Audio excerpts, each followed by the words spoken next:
But before we get to the news around the SEC, just like we always do on the Tuesday show, want to break down the kickoffs that were just announced by the SEC here on Monday. And this is, of course, we're in week 4, but the SEC announces the schedule a couple weeks ahead. So these kickoffs are for week 5, the SEC schedule. That'll be Saturday, October 2nd. Looking a week ahead here. And we've got some good games here, really good games. But SEC really screwed the pooch, in my opinion, on a lot of these. So we'll get to that. And as always, we'd like to go just based on the kickoff times here. So interesting game here in the SEC East. Could be a deciding one for both these teams. Tennessee goes on the road to Missouri. That's going to be a noon Eastern time, 11 o'clock Central kickoff on the SEC network. So Tennessee, Missouri, playing at noon, that's interesting. Certainly would have liked to see this game a little bit later. We'll get to that. And then here, mega showdown here, potentially Arkansas at Georgia. Because of the weird COVID schedule, these teams are facing each other in back-to-back seasons here. Another noon Eastern, 11 o'clock Central game on ESPN. So Arkansas, Georgia going to follow College Game Day. But, I mean, just imagine. We're going to talk a lot Arkansas, Texas A&M here in a minute, but if the Razorbacks win that game, if Georgia wins on the road at Vanderbilt, I will start laughing saying that. I mean, we have potentially a borderline top 10 showdown here on a noon Eastern, 11 o'clock Central kickoff. That seems like blasphemy. I don't know what in the hell ESPN, the SEC, were thinking on this one.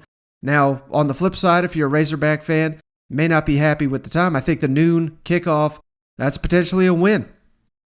Georgia, you might, of course, if you got a top 10, top 15 team, you're not going to catch Georgia napping, but I'd much rather play the Bulldogs between the hedges here, early kickoff, than I would certainly in the evening, like the Gamecocks just found out. I mean, that place turns into a damn buzzsaw at night with all their lasers and their lights and all that. So maybe a little bit of advantage here to Arkansas. Still scratching my head trying to figure out why in the hell Arkansas, Georgia is at the noon Eastern time. But if I'm a Razorback, honestly, probably a little bit fired up about that.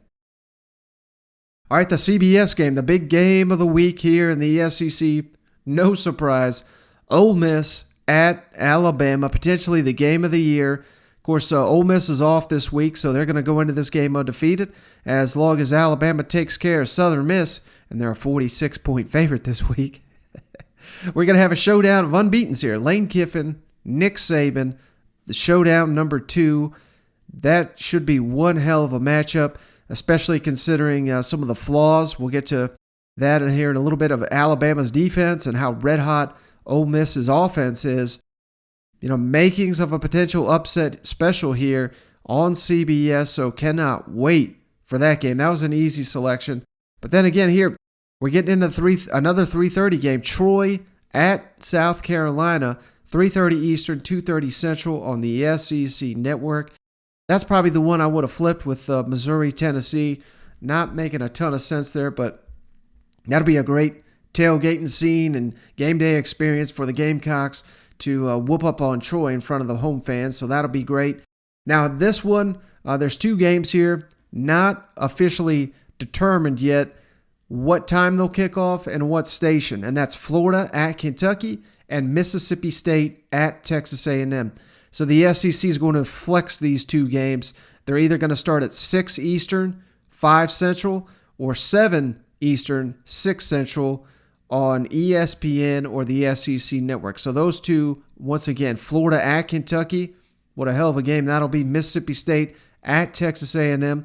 Probably waiting to see how Mississippi State fares against LSU, how Texas A&M fares against Arkansas, and before we making that determination, and South Carolina, how Kentucky handles South Carolina. So I think that is why these games have yet to be finalized. But they're both going to be night games. And this will be one hell of a showdown, potentially for the SEC East. This could be for number 2 at the very least, for the runner-up position here in the SEC East between Florida and Kentucky. All of a sudden, that's looking like one hell of a game there in Lexington. I would imagine we're going to get a sellout crowd there from Kentucky. They sure do love that rivalry with the Florida Gators. Now here, oh man, interesting. UConn at Vanderbilt, 7:30 Eastern, 6:30 Central on ESPNU. Why in the world that's a night game, I will never know. Over-under on total fans there's got to be around 500, maybe less. UConn, if you don't know, they fired their coach already. They look like the worst damn team in college football, so should be a nice, easy win there for Clark Lee and company. And then the night game, and when we say night, we ain't kidding. Auburn at LSU, 9 p.m. Eastern time, 8 o'clock Central on ESPN. I didn't know SEC games were allowed to kick off that late, but the Auburn Tigers opening SEC game of the season, going to be late as hell. Those LSU Tigers going to be good and liquored up for that one, so that will be one epic showdown there in the SEC West, and I cannot wait for that one.